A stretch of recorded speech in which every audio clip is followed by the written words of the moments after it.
Arestado ang tatlong lalaki, kabilang ang isang mamamahayag na sangkot umano sa pagbebenta ng illegal na high-powered firearms sa Makati City.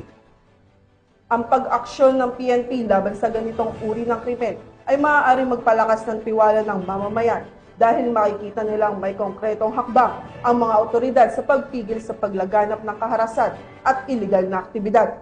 Ibabalita yan ni Patrolwoman Reyna Joyce Dalire.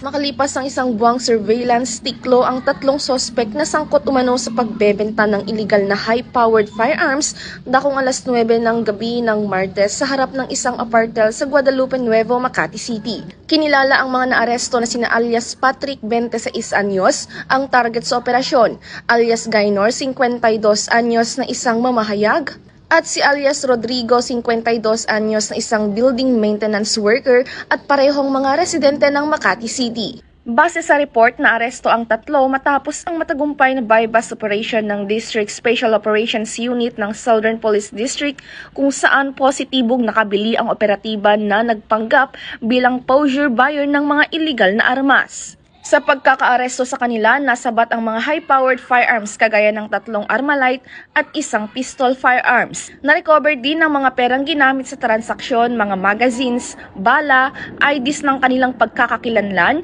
mga cellphones at nakuha din ang kanilang dalawang sasakyan. Na-recover din sa isang sospek ang isang granada. Ayon rin sa investigasyon na may grupo umano itong mga nahuling sospek. Patuloy pa rin namang iniimbestigahan ang mga nakuhang baril sa Firearms and Explosives Office. Lumalabas din na ang area of operation ng mga ito ay sa Metro Manila at mga karatig na lugar.